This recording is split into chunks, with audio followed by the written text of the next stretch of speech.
Before I share my story, let me ask you, what would you do if the child you raised, the one you sacrificed everything for, decided your comfort was less important than impressing his in-laws? I thought I was opening my home to family, making space for love and new beginnings. But the day my son moved me to the basement so his in-laws could have my bedroom, I realized I'd spent years making myself small for the sake of peace. This isn't just a story about pride or property. It's about the moment you decide to stand up for your own dignity, even if it means risking everything. So settle in, and if you've ever wondered what you'd do in my shoes, hit that subscribe button. Because what happened next changed not just my family, but the way I see myself forever. The day my son moved me to the basement so his in-laws could have my bedroom, I realized I'd spent my whole life making room for others, never expecting I'd be the one left out in the cold. It started with a phone call, not the kind that comes in the middle of the night, but the kind that interrupts a quiet afternoon, the kind that makes your heart sink before you even answer. My son, Michael, was on the other end, his voice bright, a little too cheerful. "Mom, I have some news. Julia's parents are coming to stay with us for a while. Her dad's recovering from surgery and they need a place to rest. I know it's short notice, but we want to make them comfortable." I smiled, even though he couldn't see me. "Of course, sweetheart, family comes first." He hesitated, then cleared his throat. "We were thinking, maybe you could move to the basement for a bit, just until they're back on their feet. The guest room isn't big enough, and you know how much they love the view from your window." I felt the words like a slap.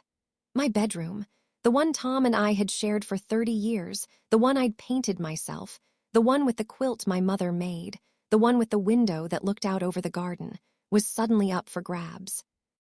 I swallowed hard, forcing a smile. "If that's what you need, Michael, I'll make it work." He sighed with relief. "Thanks, Mom, you're the best." That night, I sat on the edge of my bed, looking around at the life I'd built.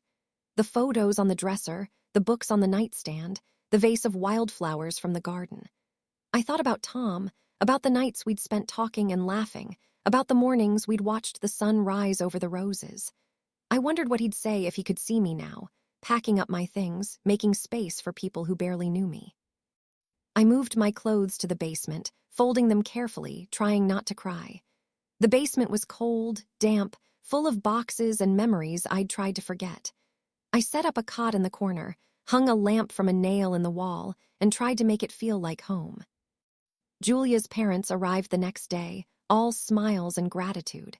Julia's mother hugged me, her perfume overwhelming, her voice full of thanks. "You're so kind, Anna. We just need a little time to get back on our feet. Michael says you're the heart of this home." I smiled, biting back the words I wanted to say. I watched as they settled into my bedroom, unpacking their suitcases, rearranging the furniture, filling the air with their laughter and their stories. Michael was busy, running errands, making sure everyone was comfortable. He barely noticed me in the basement, barely asked if I needed anything, barely remembered that I was there. The first night in the basement was the hardest. I lay awake, listening to the sounds of the house above me, the creak of the floorboards, the hum of the heater, the muffled voices of Julia's parents in my room. I thought about the years I'd spent making this house a home, about the sacrifices I'd made, about the love I'd given. I realized then that I'd spent my whole life making room for others, never expecting I'd be the one left out in the cold. If you've ever wondered what you'd do if your own child put you last, or if you want to see what happens when a mother finally stands up for herself, don't forget to like and subscribe. The next part of this story will show you just how far a woman can go when she's pushed too far. The next morning, I woke to the sound of footsteps overhead and the faint clatter of dishes in the kitchen. The basement was cold, the air damp and heavy, the single window letting in only a sliver of gray light. I wrapped myself in an old sweater, the one Tom used to wear on chilly mornings, and climbed the stairs, my knees aching with every step. Julia's parents were already at the table, sipping coffee, their voices low and cheerful. Julia was bustling around the kitchen, frying eggs, slicing fruit, her face flushed with the effort of making everyone feel at home. Michael sat at the head of the table, reading the paper, his coffee growing cold beside him. "Good morning, Mom," he said, glancing up with a distracted smile. "Did you sleep all right?" I forced a smile, nodding. "Fine, thank you." Julia's mother beamed at me. "We hope we're not too much trouble, Anna. You've been so generous." I shook my head, pouring myself a cup of coffee, trying to ignore the ache in my chest. "Your family, that's what matters." But as I sat at the table, listening to their laughter, their stories, their plans for the day, I felt invisible. No one asked if I wanted breakfast, if I needed anything, if I was comfortable in the basement. I was just there, a shadow in my own home. After breakfast, I tried to keep busy. I watered the garden, swept the porch, dusted the living room. But everywhere I went, I felt like an intruder. Julia's parents had rearranged the furniture in my bedroom, moved my books to the hallway, replaced my quilt with one of their own. They filled the bathroom with their toiletries, their towels, their perfume. The house no longer smelled like home, it smelled like someone else's life.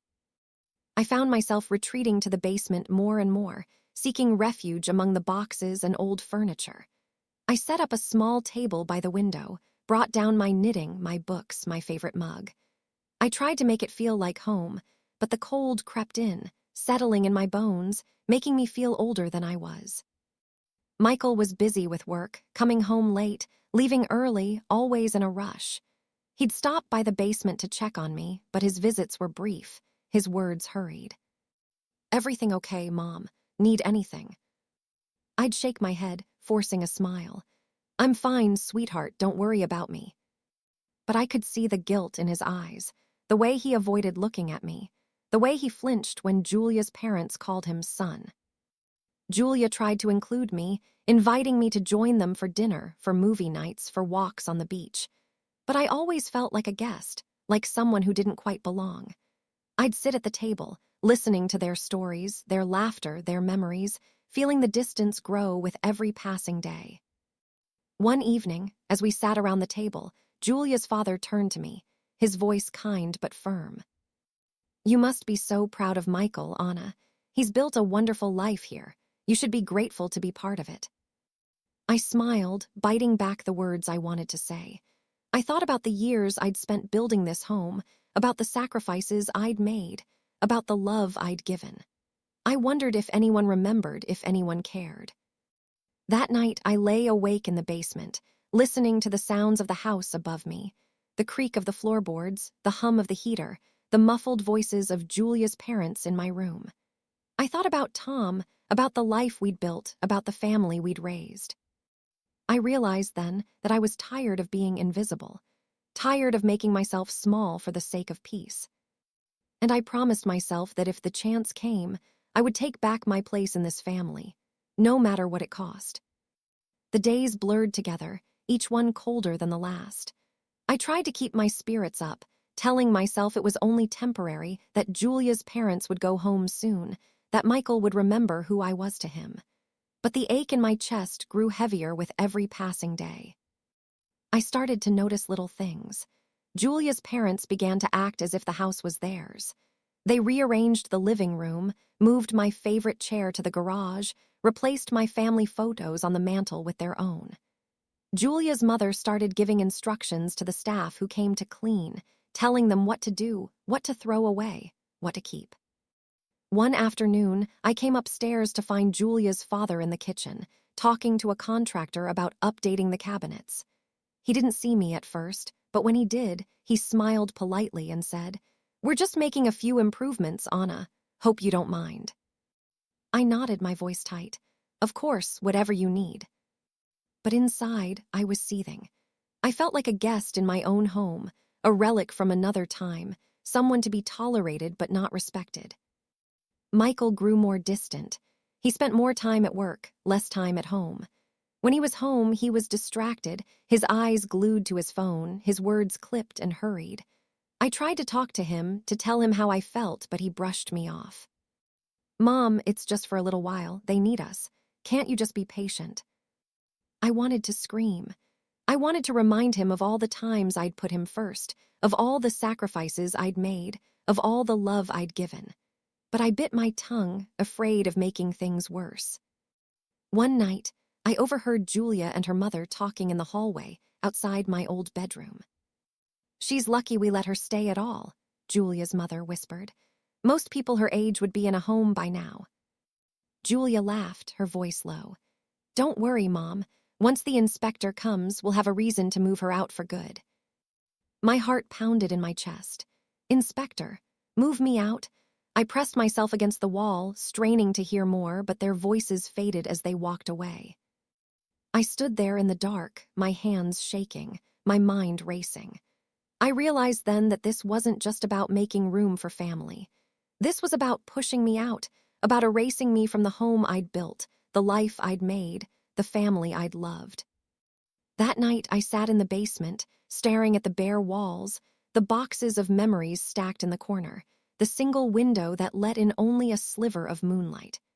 I thought about Tom, about the promises we'd made, about the life we'd built together. I realized then that I was done waiting for someone else to save me. If the inspector was coming, I would be ready. The next morning, I woke before dawn, the basement colder than ever. I wrapped myself in Tom's old sweater and made my way upstairs, careful not to wake anyone. I stood in the kitchen, watching the sun rise over the garden, the light catching on the dew-soaked grass. For a moment, I let myself remember the mornings when this house was full of laughter, when Michael was a little boy, when Tom would make pancakes and sing off-key to the radio. But the peace didn't last. Julia's mother came in, her robe cinched tight, her hair perfectly in place. "Oh, Anna, you're up early," she said, her voice too bright. "I hope you don't mind, but I've asked the inspector to come by today. We want to make sure the house is safe for everyone." I forced a smile, my heart pounding. "Of course, safety first." She poured herself a cup of coffee, her eyes never leaving mine. "You know, it might be best if you stayed in the basement while he's here. We don't want to confuse things." I nodded, biting back the words I wanted to say. I thought about the conversation I'd overheard, about the plan to move me out, about the way I'd been pushed aside in my own home. I spent the morning cleaning the basement, making it as presentable as possible. I dusted the shelves, swept the floor, arranged the boxes so they looked neat and orderly. I wanted the inspector to see that I was living there, that I was making do, that I wasn't a burden. But as I worked, I felt a growing sense of anger. I thought about all the years I'd spent taking care of this house, about the sacrifices I'd made, about the love I'd poured into every corner. I thought about the way Michael had let his in-laws take over, the way Julia had stood by and watched, the way I'd been made to feel invisible. I realized then that I was done being quiet. I was done making myself small for the sake of peace. When the inspector arrived, Julia's parents greeted him at the door, their voices full of charm and concern. "We just want to make sure everything is up to code," Julia's mother said, her smile tight. "We have an elderly relative living in the basement, and we want her to be safe." The inspector nodded, making notes on his clipboard. "Of course. I'll need to see the basement, check the egress, the heating, the ventilation." Julia's father led him downstairs, his voice full of apologies for the mess, for the temporary arrangement, for the old-fashioned way I insisted on doing things. I stood in the corner, my hands folded, my heart pounding. The inspector looked around, his eyes sharp, his questions direct. "How long have you been living down here, Mrs. Ovens?" I met his gaze, my voice steady. "Since my son and his wife moved her parents into my bedroom." He raised an eyebrow, making another note. "And do you have access to a bathroom, a kitchen, an exit in case of emergency?" I nodded, showing him the small bathroom I'd set up, the hot plate I used for tea, the door that led to the backyard. He made more notes, his face unreadable. After he left, Julia's parents gathered in the kitchen, their voices low and urgent. "She's going to ruin everything," Julia's mother hissed.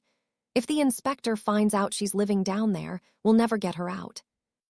Julia's father shook his head. "Don't worry, we'll figure something out." I stood in the hallway, listening, my anger growing. I realized then that I was done waiting for someone else to save me. It was time to take back my home. The hours after the inspector's visit crawled by. I sat in the basement, my hands folded in my lap, listening to the muffled voices upstairs. I could hear Julia's parents packing, their footsteps sharp and anxious. Every so often, I caught a snippet of conversation. What if she tells him everything? We can't let her stay here forever. Michael needs to make a decision. I tried to keep busy, sorting through old boxes, dusting off photo albums, reading letters Tom had written me when we were first married. I found comfort in his words, in the memories of a time when I felt safe, loved, and seen. I wondered what he would say if he could see me now, banished to the basement, fighting for a place in my own home. That evening, Michael came downstairs, his face drawn, his eyes tired. "Mom, can we talk?" he asked, his voice hesitant. I nodded, motioning for him to sit beside me on the old sofa. He took a deep breath, his hands twisting in his lap. The inspector left his report. He says the basement isn't up to code for someone to live down here. There's not enough ventilation, the bathroom isn't safe, and there's no proper exit in case of fire. I looked at him, my heart pounding. So what does that mean? He sighed, rubbing his temples. Julia's parents are worried. They think it would be best if you moved out, just until we can fix things. Maybe you could stay with Ruth for a while. I stared at him, disbelief and anger warring inside me. You want me to leave my own home, so your in-laws can have my bedroom? He looked away, shame coloring his cheeks. It's just for a little while, Mom. Please try to understand. I stood, my voice trembling. I do understand, Michael. I understand that you've chosen them over me. I understand that I'm not welcome in my own house. He reached for my hand, but I pulled away. I'm done making myself small for you, for anyone. That night, I called Ruth, my voice shaking. They want me to leave, Ruth. They want me to move out so Julia's parents can have my room. Ruth was silent for a moment, then said, You don't have to go, Anna. This is your home, you have rights. If you want to fight, I'll stand with you. I wiped my eyes, a new sense of resolve settling in my chest. I'm tired of fighting, Ruth, but I'm more tired of being invisible. The next morning, I called my lawyer. I explained everything, the inspector's report, the pressure from Julia's parents, Michael's request for me to leave. She listened carefully, then said, Anna, you have every right to stay in your home. If they try to force you out, they're breaking the law. I'll draft a letter making your position clear. I thanked her, relief and fear mingling in my heart. As I hung up the phone, I realized that sometimes the only way to save yourself is to stand up and say, enough. And I promised myself that I would never let anyone push me out of my own life again. The next few days were a test of my patience and my resolve. Julia's parents tiptoed around me, their voices hushed whenever I entered a room. Julia herself avoided me, her eyes darting away, her words clipped and formal. Michael was caught in the middle, torn between his wife's family and his own mother, his guilt growing heavier with every passing day. I tried to keep my routine, watering the garden, baking bread, calling Ruth every evening to update her on the latest developments. But the house felt different now, colder, as if the walls themselves were holding their breath, waiting to see what I would do. One afternoon, I found Julia's mother in the kitchen, talking on the phone in rapid, urgent tones. She didn't see me at first, but when she did, she ended the call abruptly, her smile brittle. Anna, I hope you're comfortable downstairs. We're doing our best to make things easy for you. I nodded, my voice calm. Thank you, but I've spoken to my lawyer. I have every right to stay in my home. I won't be leaving. Her eyes narrowed, her lips pressed into a thin line. We're just trying to do what's best for everyone. I met her gaze, my own steady. What's best for everyone isn't always what's best for you. She turned away, her shoulders stiff. That evening, Michael came to the basement, his face pale, his hands shaking. Mom, I'm sorry. I never wanted it to come to this. I just wanted everyone to get along. I took his hand, my voice gentle but firm. Sometimes, Michael, getting along means standing up for what's right. I love you, but I won't let anyone, not even you, push me out of my own life. He nodded, tears slipping down his cheeks. I understand, Mom, I really do. The next morning, a letter arrived from my lawyer. I read it 3 times, the words sinking in, giving me strength. Dear Mrs. Evans, you are the legal owner of your home. No one can force you to leave without your consent. If you experience further pressure, please contact me immediately. Stand firm. You have every right to your space, your dignity, and your peace. I pinned the letter to the basement wall, a quiet reminder that I was not alone, that I was not powerless, that I was still the heart of this home. The tension in the house reached a breaking point. Every meal was a silent standoff, every hallway encounter a test of patience. Julia's parents began to complain about the draft in their room, the noise from the basement, the inconvenience of sharing a bathroom. I heard them whispering late at night, plotting their next move, convinced that if they pushed hard enough, I would finally give in. But I didn't. I started spending more time upstairs, reclaiming small pieces of my life, a cup of tea in the sunroom, a book on the porch, a vase of fresh flowers on the kitchen table. I refused to be banished to the shadows, refused to let their discomfort dictate my happiness. One morning, I found Julia's father in the living room, measuring the windows, talking to a contractor about renovations. He looked up, surprised to see me. Anna, we're thinking of updating the house, making it more comfortable for everyone. I smiled, my voice calm but firm. That's a lovely idea, but as the owner, I'll be making those decisions, and I don't recall asking for any changes. He bristled, his face flushing. We're just trying to help. I met his gaze, unflinching. Help is only help when it's wanted. That afternoon, Michael called a family meeting. We sat in the living room, the air thick with tension. Julia's parents sat on one side, arms crossed, faces tight. Julia sat beside Michael, her eyes downcast. I sat across from them, my lawyer's letter in my lap, my resolve stronger than ever. Mom, Julia's parents are uncomfortable, Michael began, his voice hesitant. They think it would be best if you found somewhere else to stay, just until the renovations are done. I looked at him, my heart breaking. And what do you think, Michael? Do you want me to leave my own home? He hesitated, glancing at Julia, then at her parents. I just want everyone to be happy. I shook my head, tears stinging my eyes. Sometimes, Michael, you can't make everyone happy. Sometimes you have to choose what's right.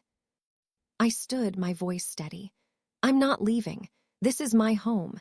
If anyone is uncomfortable, they are welcome to find somewhere else to stay. Julia's mother gasped, her face red with anger. Julia's father stood, his fists clenched, but I didn't back down. I've spent my whole life making room for others, I continued. But I won't make myself small for anyone, not anymore. That night I sat on the porch, the stars bright above me, the ocean breeze cool against my skin. I thought about Tom, about the life we'd built, about the family I'd fought so hard to keep together. I realized then that sometimes the greatest act of love is standing up for yourself, even if it means letting go of the people who want to keep you small. The days after the confrontation were tense, but something in the house had shifted. Julia's parents kept mostly to themselves, their laughter quieter, their footsteps softer. Julia was distant, her eyes full of worry, her words careful and measured. Michael tried to play peacemaker, but I could see the strain in his face, the way he avoided meeting my eyes. I spent more time outside, tending the garden, walking along the beach, letting the salt air clear my mind. Ruth called every evening, her voice a lifeline. You did the right thing, Anna. You stood up for yourself. I'm proud of you. I started to reclaim my space, little by little. I moved my favorite chair back into the living room, hung new curtains in the kitchen, filled the house with fresh flowers and the scent of baking bread. I invited friends over for tea, filling the rooms with laughter and warmth, reminding myself that this was still my home. One morning, Julia came to the basement, her face pale, her hands trembling. Mom, can we talk? She asked, her voice barely above a whisper. I nodded, motioning for her to sit beside me. She took a deep breath, her eyes shining with tears. I'm sorry. I didn't realize how much this was hurting you. I just wanted to make my parents comfortable. I didn't think about what it would cost you. I reached for her hand, my voice gentle. It's not too late, Julia. We can still fix this, but you have to stand with me. You have to help Michael see that family isn't about who gets the best room. It's about who shows up, who cares, who tries." She nodded, tears slipping down her cheeks. "I want to try. I want us to be a family again." That afternoon, Michael called another family meeting. This time, the air was different, softer, more hopeful, less combative. Julia's parents apologized, their voices sincere, their eyes full of regret. They agreed to move into the guest room, to respect my space, to let me have my home back. Michael hugged me, his voice thick with emotion. "I'm sorry, Mom. I should have stood up for you sooner. I let everyone else's needs come before yours. I won't make that mistake again." I hugged him back, feeling the weight of months lift from my shoulders. "Thank you, Michael. I love you." As the weeks passed, the house began to heal. The laughter returned, the tension faded, the rooms filled with light and love once more. Julia's parents became quieter, more respectful, more willing to help than to take. Julia and I grew closer, sharing stories, recipes, and long walks on the beach. I realized then that sometimes the hardest battles are the ones you fight for yourself. And sometimes the greatest victory is simply refusing to be erased. Sometimes the people we love most are the ones who test our strength the hardest. I never imagined my own son would ask me to give up my place in the home I built, or that I'd have to fight for my own dignity in front of the very people I once welcomed as family. But life has a way of showing us who we are when everything we've built is threatened. If you've ever been pushed aside in your own home, or if you've ever felt invisible in the family you created, I hope you know you're not alone.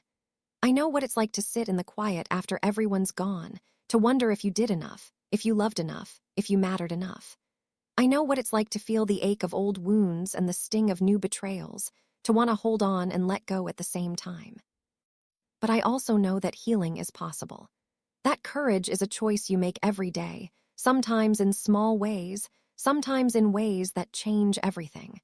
I know that you can lose your place and still find your voice, that you can be pushed out and still come back stronger, that you can be broken and still be whole. Would you have let your child and their in-laws take over, or would you have risked everything to reclaim your place? Have you ever had to choose between keeping the peace and keeping your self-respect? Tell me in the comments. I'd love to hear your story, because sometimes sharing our pain is the first step toward healing. If this story touched your heart, please give it a thumbs up, subscribe to my channel, and share it with someone who might need a little hope tonight. Your support means more than you know. Thank you for listening and for being part of this family. Until next time, take care of yourself, and remember, even after the deepest heartbreak, you can still choose to begin again.